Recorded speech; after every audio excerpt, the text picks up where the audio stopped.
Hi everyone, welcome to Genzight. It's Gen Z Insights. I'm Inis and my co-host is Darryl. Okay, so today we have a superstar in the studio with us. We are going to be talking a bit, getting to know him better on a more personal level. Hi, Herman Suede. What's up? What's up?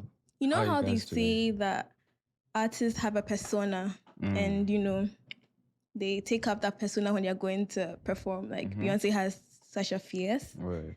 Today we want to meet Herman. Okay. So who's here? Herman or Jason? Herman Suede or Jason, actually? Herman Suede. We want Jason. We want to get to know Jason. Okay. Let me switch over for you guys. I'll change gear. Don't worry. You dyed your hair. When was this? It was like 2 months ago, I think. Okay, were you going through any crisis or you've seen that meme, yeah? Yeah, I've seen it. No, You're this good. wasn't inspired by any Quali heartbreak or something. Nothing of the Hey, sort. how are you? Are you better? Is your heart? Oh, I've recovered. Are you sure? Yes. We should believe you. Oh, for sure.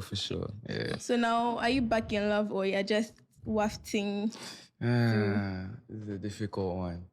Actually, You know, the last time you were here, I hadn't even asked you a question and you immediately said you don't have a girlfriend. right. Meaning that you were still in some kind of phase. Honestly, I Nah, think to probably be very is. honest, for the longest time to the world, I would not have a girlfriend. Interesting. So, Would you tell the world about your love life? Would you? Nah, some way. For Deji, for me. Yeah.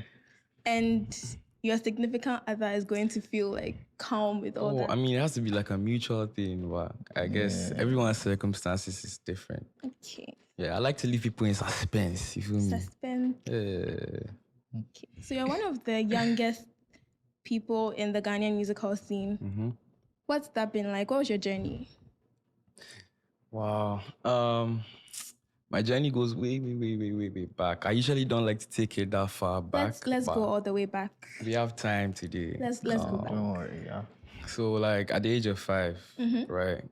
My parents made me start playing like piano, like classical piano, the Beethoven and those people. So you were going for classes like in addition to school? Like every Thursday and like Tuesdays or something. Charlie. Yes. And obviously it was something I was forced to do at first. You Yeah. weren't- No passion. No, like, zero. I mean, I'd always had passion for music, dance, and art-related things, but like piano, it would no day my inside like that. And then especially because it was classical. So what I actually think really set the foundation as far as my personal interest in music is when I started to learn songs I personally liked on the piano. And from there, that built my conversations with melodies because I'm learning to play. Do you produce? I co-produce. You co-produce, but you've not done anything from scratch before? Well, my recent freestyle was something Yeah, I produced myself, but That was hard, actually. yeah, Levitate freestyle. Yeah. That was what I posted on YouTube.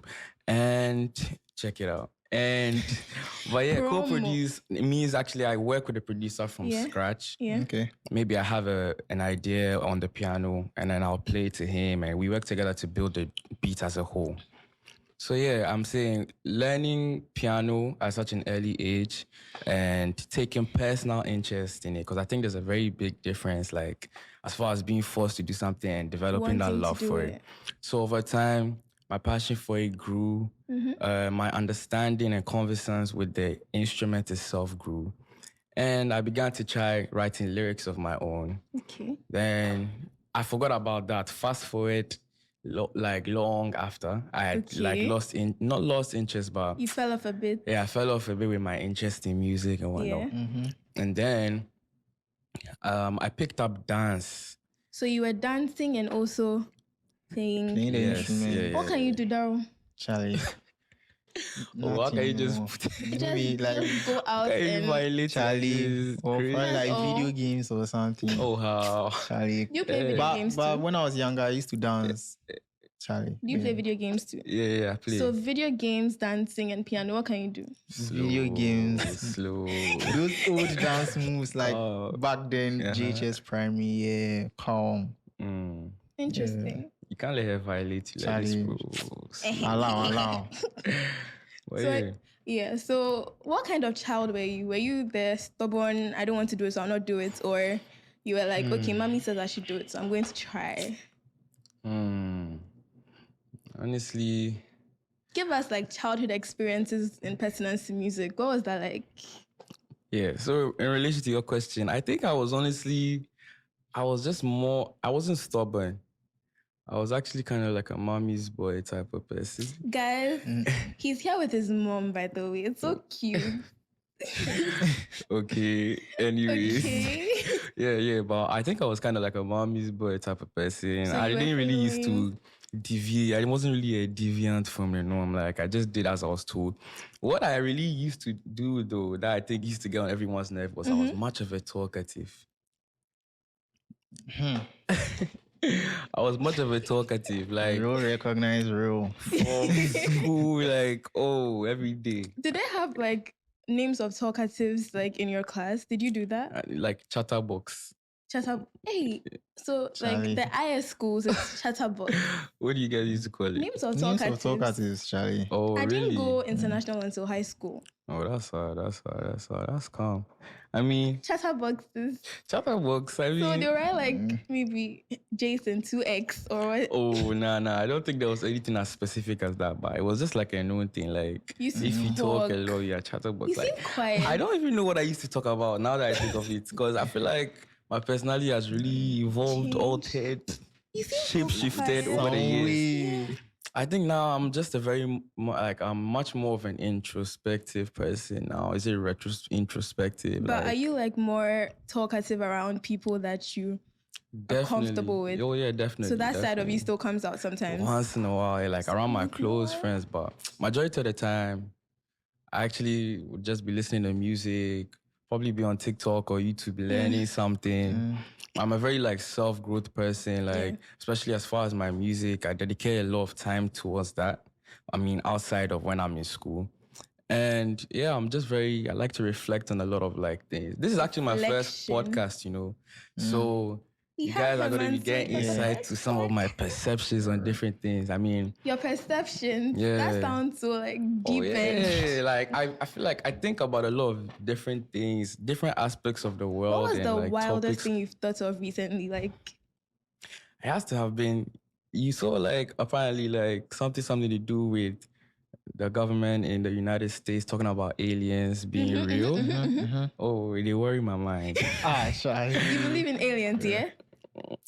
No? Yeah, I think, I believe there should be like you feel like something else There's out there. something out there. It has to It be. can't be like just There has to be, for It's sure. like me, I feel like anything that has a name exists. Oh, yeah, I've heard that thing as well. Charlie, So I don't even know what to Ibidipo. believe. but- okay. Now you guys are scaring me. What? Oh, me. I believe in aliens, yeah, but then not everything exists. Really? Plus, I feel Okay, like I get what Like you the mean. tooth fairy. Okay. Were you raised believing in the tooth fairy? Tell the truth. Oh, yeah, 100%. So your mom used to put like I don't believe it One was my CD parents, or- you know. I can promise you. It reached the point. Hey! Listen. It reached the point. I will lock my door, I swear. I will lock my door. As I grew up, you see, Your parents don't have this even keys to reflects rooms in in their how own I've become house. today. I've always wanted to be like, I've always been a curious person, wanted to understand more. yeah. So let's say I was younger, right? Father Christmas. I'm like, Father Christmas, okay, I believe in you. I grow up, I'm hearing some diluted person. Like, someone's like, Father Christmas, your parents. I'm like, huh? I start now being inquisitive. I'll go and sleep under the Christmas tree. Have you seen? Oh, for me, I've always been inquisitive. Like, so, Tooth Fairy, like, as I grew, Easter my Bunny, Tooth understanding Fairy. and curiosity grew. I'm like, they can't be lying to me because I'll feel stupid. You have So to one day I meet locked the door. Yeah. And guess what? The money appeared. was it CDs or dollars? It was CDs. Darryl, were there Trust tooth me, to fairies this in your day, house? Charlie, to this no day, tooth I won't lie, I fairies from the believe. streets, so Were there tooth fairies in no your tooth fairies from the streets, Charlie. Santa Claus, tooth fairy? Maybe whose probably house? like Santa Claus, because that one My grandma, yeah, she was heavy on that. Okay, So you she get gets gifts, everyone but like you gifts. know it's from mommy, because mommy will remind you that I got you this on your birthday. I got you this for Christmas. My mom and my grandma would be like, I told Santa Claus. So if I didn't tell him, you didn't get this. My parents, according to them, they didn't even know Santa Claus. Hey, Who's bro. that? Me, Santa Claus, like we had some personal relationship. Bro, this guy, he got me right for This is sure. scary. Yeah, and my first encounters with Santa Claus were like, my first encounter with Santa Claus was like probably, like I used to go for those children's parties, like if Sunderland Park and stuff, and there'll be like a Santa Claus walking around. Black Santa. Look at all the confusion going on in my life. Black Santa. No one prepared me for that. I remember one time in my JHS primary, they had our IT teacher dressed as Santa because he had, the pot belly and then the stature. Everyone knew it was him. Like, that's how Ghanaian we were. Right. I go clear fast. Nobody fell for that. No, yeah. But shout outs to those traditions, because I feel like they'll always have like a nostalgic presence in our lives. Like, crazy enough, you know how the Westerners believe in Santa and the Easter Bunny and whatnot. We don't believe in Kwekwanansi and then. We don't. I feel what you mean. I don't know. I think the whole westernization thing has been able to like garner more like influence. So I'm guess as we've grown, we are more likely to believe things coming from. The point that even now some of our roots are like. Yeah, you feel me. You feel more me. people say don't know where they come from. Yeah, for real. But no, what I was saying, shout outs to them, like those traditions we used to have, because like one thing that I personally can never forget is like, in traffic, the kaikai motobis that will like stand. Yeah, and then they'll come and do that. I'm still scared of them. I don't see them anymore. To this day. To this day. That's roundabouts. They always be there. To this day. I've seen them once in Tema. My whole life, just once in Tema. Charlie. That's crazy. Yeah. So circling back, what was the first song you remember learning to play on the piano? For anyone who plays piano, they probably know this song. It goes like dun dun dun dun dun dun dun dun dun. You don't remember the name? I don't think it had a name. One of those classical. Just one of those ones every piano teacher forces you to learn. Dun, dun, dun, dun, dun, dun, dun, dun, dun, dun, dun, in my big age, the only thing I know how to play on the piano is Mary Had a Little Lamb. Oh, yeah, I want to cry. You try. Yeah, you try. E, D, C, D, E. I still remember the letters. Yeah, some people don't even know how to play anything at all. So you honestly try. There's one at home collecting dust. Well, you're shading him. Slow. But you know what's crazy? What? I mean, I wasn't there to know for my own self. I was there, but not there, present. But like, my parents told me, like, before even the piano classes, before all of that, I mean, piano music has always been in my family, from my parents, my mom being an enthusiast of music, and my dad claiming to be some legendary bass guitar player back in the days. You've not seen him play? He plays. So how come you're... I mean, I don't want to be like... Okay, like... No, but parents always... Exactly. I was first in class. You feel me? I was number one. I used to top all the subjects. And like my siblings playing instruments as well. You have siblings? Yeah, that's actually my brother right there. Oh, hi. Yeah, so it's like a family thing. Yeah. Interesting. Yeah. So before the piano classes, all that, apparently, my first encounter with piano is like, so everyone was in the house one day, right? Calm, and like my brothers weren't playing the piano. My parents were in their room, but and they could hear something going like ding ding ding, and then they come to witness that it's me like sitting behind the piano. You don't remember, do you? No, like, so apparently, and I was like, what, like 2 or something, 3, trying to like, what is this thing? So I'm guessing the whole destiny thing might be like for real. You believe in destiny, manifestation? Yeah. Not necessarily I mean God's will, borderline manifestation, borderline destiny. It's like once you are born to do something, it will find and then a way. if you are to come to my studio at home right now, there's a picture, like a portrait that I drew, I think in class 5. What do you want to be? And it says musician. So I don't know. There has to have been some There was a alignment. build-up. You always find a way, because even you were like, you stopped music for a while, playing the instrument, but you still found your way. I found my way again. Yeah. And I happened to be in boarding school with like 3 other musicians. You went to boarding school? Yeah, I went to boarding school. Where? Some international school. Oh, okay. Yeah, so I happened to be there and be roommates with someone who produced music as well. You so want to give a shout out or anything? Oh yeah, shout outs to Cyril, shout out to Young Dems, because he was the first producer who I made my first ever song with. So what was your first song? It was called Wavy. Oh, yeah, very hip-hop-y, hip hop, rap, actually, I was more into like old school rap before. Okay. I used to listen to Joey Badass and Joey Badass. You know, I only found out about him through Grownish. Really? Oh yeah, that one episode he comes in, right? Yeah. So yeah, you see, the destiny thing, it must be real. Yeah. So speaking of destiny, do you consider yourself fortunate? Because not everyone has like parents who would push them when they see that they're interested in maybe piano or instruments or something. For sure. I mean, I'll definitely say it's been a blessing to me, like, honestly, because I know a lot of people who even as of now trying to convince their parents, like, Charlie, this music thing, say what's up, you feel me? Like, do you know the funny thing? Now every Ghanaian like musician up and coming claims I'm from the streets, that whole persona, but you didn't have that. No, I didn't have that. Do you think that has caused like some kind of disconnect between you and the Ghanaian audience? Because I remember you saying something during the last interview about how people said you were all hip-hop-y and... Yeah. I mean, there's been a lot of times where people try to like categorize me. Yeah. Even you people. We people, what have we done? The beat and this, then that, and that. They do the same thing to me over here. Yeah, I feel it. I mean, I think that even just stems from our culture. But you don't think you're DB? I mean, you're not claiming it. I won't claim it. Like my mind doesn't even go there. But as I'm saying, like I think it's just part of our culture. Like we have that tendency to like, you feel me? It's like just we like to mock people. We see like a foreigner or brony type thing. Yeah. So it's never too hard. But what gets annoying to me is when it starts to like come in the way of things you have genuine passion for. Yeah. If you like music, you spend hard time, effort, money, blood, sweat, tears. Invest. And then the one thing that might obstruct you is like, oh, don't listen to this guy. He's a DB. He's like, DB. Sorry. Doesn't know the struggle. You've heard that before? So many times. What? Don't listen to him because he's DB. Yeah, don't listen to him. He's DB. Hey. Don't listen to him. This content. Don't put him on the show. He's this. Charlie. Some really? Schools I'm just you've been taken off bills because of the fact that you're perceived to be DB.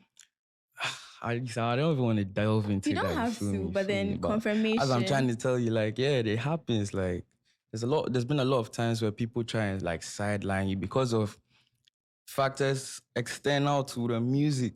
You feel me? You could hear good music, but then now people start to like now analyze a person and might be spiteful or be envious of different aspects of a person, their background. Whereas like we should just like in the ideal world, people would focus on what they have the sole interest in, the art, the music. And art is powerful. I really respect creatives because like it's not easy to be able to create something from nothing. There's a lot of things that you could like develop skills in, like by being taught in school, you know. But creativeness, like someone who's given a plain canvas, a painter, an artist, starting something from scratch. Create something from scratch. That one is from the heavens. It's literally from the heavens. Yeah. I feel like artists, creatives should not be disrespected any type of way because it's true power like that they harness by creating what they do. So I feel like they should be given all the support they need. Great. In terms of your support system, clearly you have a whole team behind you because you came with your mom and your brother. What's that been like? Because not everyone, like I said earlier, not everyone's parents would be supportive if they want to do music. So having that solid foundation, has that reduced your struggles in any way? I wouldn't say reduce my struggles.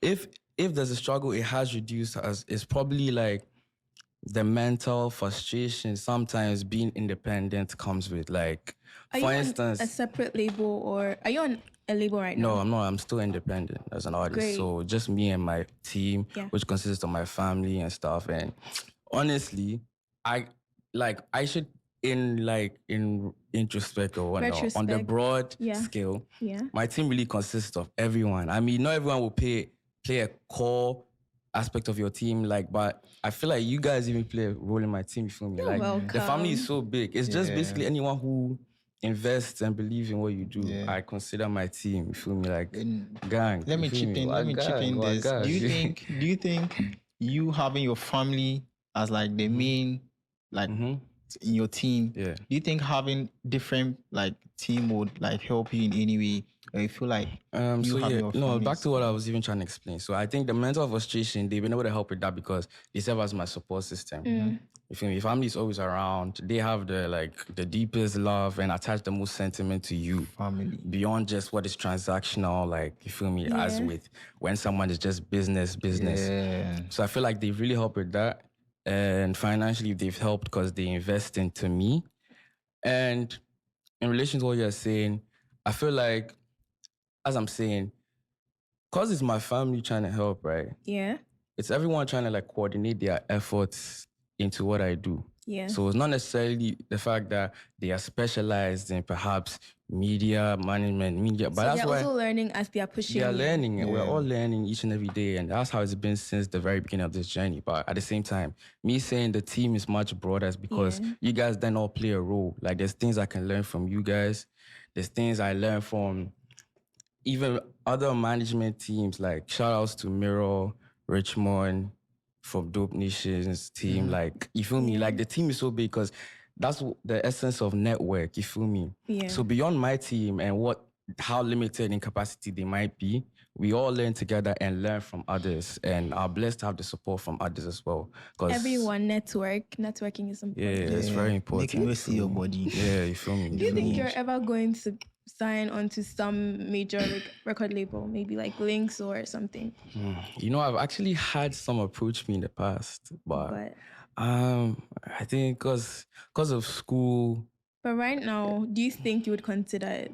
It's difficult to say. Honestly, it's a whole process, yeah? Considering the fact that one major aspect of or condition I had received at the beginning of like embarking on my career was that school would never leave my eyesight. Did you have like that whole dramatic sit down with your parents? Oh yeah, they did. Like, Charlie, did you sign anything? No, I didn't sign anything. No, but they were like, Charlie, don't lose track. You feel me? Like, this is the main focus. It's not that music is the hobby, but you need to be able to manage the balance between both.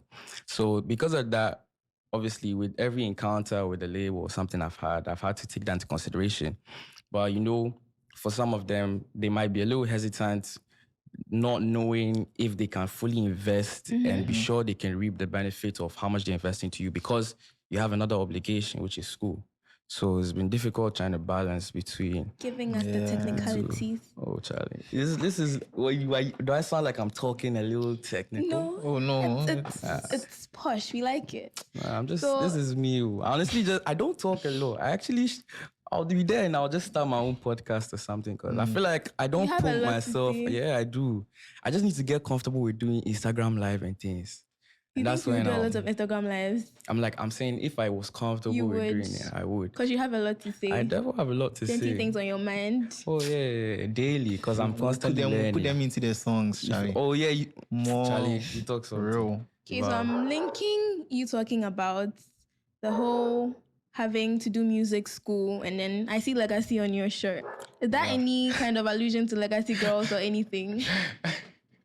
No. Your biggest fans, Legacy. Some t-shirt, I just bought it some corner cry. It has nothing to do with your school. Yeah, if it has to cry, I'm connecting it to them. Even if it doesn't. Because those are my die hard for life. Those guys like lyric for lyric to lyric to lyric to the full stops and the punctuation inside my lyrics. Yeah, they really digest my music. Can't drop their mic and shout outs to them. They forever. I don't think I'll ever forget that. So linking your fans generally, Legacy, you having school and then music, what's the balancing process like? Hold on. He has to drink water to process the question. Sorry, come again. No problem. So your fans, school, and then music. How is that whole? My fans, school, and music. Yeah. As far as how to balance between balancing. them.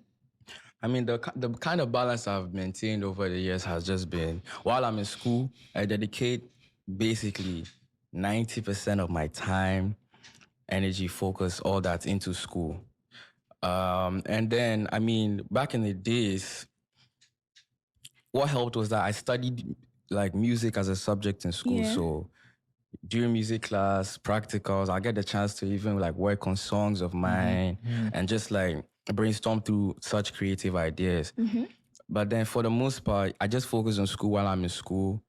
At least while I was in boarding school, I would focus on school while I'm in school. And then when I'm home on vacation or like, I sometimes would take extra to just, to be able to like cater to my 1-2 musical obligations. But now I'm in uni, I'm able to, it's not as easy, you know, because whoever tried to lie to people out there that university is uni is not hard. What? They lied. Guy. No. I can't relate. This one, even like being the a delusion creative has passed Santa Claus for me. They really did me dirty with that one. School. Like those movies you'd watch. Have you guys watched like those? Grownish gives this perception that you can go to school and party and come back and then you get all your A's. Have you watched like 21 Jump Street? No. Should Grownish even? Oh, like school is a vibe, uni is a vibe. You go and party and come back. And No. It's not as easy as you think. Then you have to add being a creative to it. You feel me? So like when but that's when my team must come in handy because I always need that support, especially in uni. Wow. Sometimes you're there, cry. You be like, "Where's Herman Suede?" You don't know I'm sweating. Have you ever had like a show and then a paper the next day or some kind of inconvenient combination over of the years? So many times. That so was a lot. So many times, but it's just that balance and knowing your priorities and trying to always work with your schedule, you feel me, to see how things could come to play. But so many times. Okay, so we're about wrapping up. Even Ghana Party in the Park, right? Yeah. The recent one. Had an exam like 2 days. What paper? Math. Are you good at math? Like, do you enjoy math? Whoa.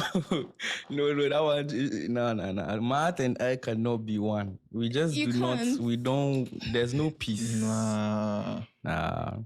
So I had to like, I really needed to like focus my attention on that. But you did the show and then you went to... No. You didn't do I couldn't go. You couldn't go? Nah. So you forsook one for the other? I had to. Crazy. The sacrifice is a lot, yeah? It's a lot. It's a lot. Okay, so we're about wrapping up. Okay, so which artists have you been listening to that you consider underrated, like underrated in Ghana? People that aren't in the limelight yet. It could be underappreciated. No, let's do underrated first. Underrated, it's like underrated as in they're in the limelight, alright, but then people don't appreciate them as much as they should. Wait, isn't that underappreciated? Wait, hold on. I'm getting confused. People don't give them that kind of respect, yeah. They aren't revered as much. Like they're not like praised as much as they should. Herman Suede. Yeah. Is there anyone you think? Me? A couple. Mention like two and let's go. Personally, who I've been listening to recently, I listened to Baba J. Okay. Yeah, I like her a lot. And I recently was put on to, I think, is it Banzi Bonero? Banzi, yeah. So for me, it's Gabsy. Have you heard of him? Gabsy? Yeah, I mean, I've been hearing of him. He's there, but not really. Yeah, but I see a lot of TikToks of girls fangirling over him. His songs are so good. You should listen. Where is he from? I think he's Nigerian. I'm not sure. Really? Yeah. Okay, come. I'll check him out. Well, was it the guy who did the cover of the I know Buju thing? Yeah. I saw that guy. He was on Glitch, like. Yeah. Okay. That's all. And then underappreciated. For me, I'd say R2Bs because they've been there for so long and people don't really give them that. I get what you mean. Award scheme. They don't get as many. Yeah, I've seen that. Yeah, I've seen that as well. Okay. True. Amari. Amari, like for real. I think now she's getting the attention. Okay. In Ghana? Yeah, she is. So I feel like with Fountain Baby got a lot of traction. I think Fountain Baby got a lot of. But I don't think I've ever heard. I've never switched on my radio. It's the new Amari They track. don't play her on like the radio, but then millennials and Gen Zs are giving her like some, because people listen. Well, why though? I feel like her style is different from what we are used to. Yeah, it's different from what we were used to listening to, or we are used to listening. So it's not that like people are trying to like catch up. You get, because Amari is having this whole different vibe. Mm-hmm. But okay, when you say different vibe, are you referring to the music or her artistry as a whole? The whole package. The interviewee has turned into the interviewer. I'm asking some questions. In case this is my first and last ever podcast. The whole package, because you know, like who you are and what you do count, like makes up for the whole thing you get. So if I can relate to your music and maybe I don't even fuck with your personality. Sorry to say. Yeah. I'm like, we have to take that out. Yeah. I mean, it will give me like, even though his music is nice, like, because I have a friend, he knows Black Sheriff is good. Yeah. He doesn't like Black Sheriff. I feel like you're talking about my brother. Nah. Okay. Nah. He doesn't like Black Sheriff just because of the personality, but he likes the songs. And because he doesn't like the personality, sometimes he liking the song is a problem. He'll be like, I get what you mean. Guy, the song, I get what you mean. You get. The artist transcends into, but I feel like with Amari, was there not to like, her fashion is hard, her aesthetic overall, her visuals are real, mind bobbulating. So like, what's there not to like? That video, gosh. I really feel like, honestly, people shouldn't be intimidated by different styles of music, because at the end of the day, will you be listening to the same thing for the rest of your life? Do you need to expand. Do you listen to Little Sims? Little Sims, you are a G. You are a G. Serious, but like she's also like underrated for sure. Hey. So our time has caught up with us. We have to start saying our last words. So what do you have to say to the people? Anything at all? I mean, there's been a lot said. Hopefully you guys have been able to. We have to have you back for a part two because we didn't finish. The wisdom, right? Calm, but like, as always, shout outs to my Day One supporters, everyone supporting. Bless up you guys. You're welcome. God bless Kojo Sheldon for this platform. Legacy girls. Speaking of the ways in which you can support creative artist spotlight, when that came on Kojo Sheldon, I rated that a lot, because that, I feel like as the key pillar and like with the amount of influence you guys have, that's one way of really serving as a platform for the creative youth in Ghana. So big love to you guys. Love to my supporters out there, my Suede tribe, you feel me? Stay tuned for new music. I'm releasing a song. Are we in August yet? We're in August. Today is 2nd. This month. It's called Your Love. This is the first time I'm saying it. Give us the date. Hey, no. You won't? Should I give you some acapella? Acapella. Every night I rest my eyes and dream about you. Hey, okay. Your picture perfect, charming smile, the way you move. It's like you're back in love. For you, there ain't nothing on this earth I wouldn't do. Darling, I would kill for you. Honey, I just wish you knew. The way I dress and flex my chest right when she steps inside. Tryna do hard, God, so won't say hi when she's passing by. All of the sacrifice to satisfy my future wife. Somebody tell me if love's a lie, if love's a lie. I've tried so hard, but just can't help myself. Falling for your love, falling for your love. Yeah. I've tried, but just can't seem to help myself. Falling for your love, ooh, falling for your love. Ooh. Yeah. I feel like artists lie a lot in their lyrics. Oh, how? How can you tell me when you look into my eyes, all you see is my waist? How can you tell me that story? On that note, we are ending today's episode. Sure. Thank you for coming. And one more thing. Yeah. In December this year, I'm hosting a concert. After prep, I did my first... He promised us free tickets. I'm just putting that out there. For sure. 2018 December, I hosted my first ever headline show called After Prep. The turnout was amazing. Like about 800 of my supporters came. It was a paid event. And it's been years since, but I'm bringing it back again. So After Prep 2 is coming this December. And I look forward to jamming with you guys, everybody out there. So stay tuned. And Big love to everyone supporting Herman Suede. Herman Suede to the world. Sweep on the beat again. Follow me on Instagram, follow me on social media, listen to my music, stream my everything. Right. Okay, thank you very much. Oh, yeah. Hi, bye. I'm Inis. Bye. Yeah, and I'm Darryl. And I'm Herman Suede. Yeah. Thank you. No problem.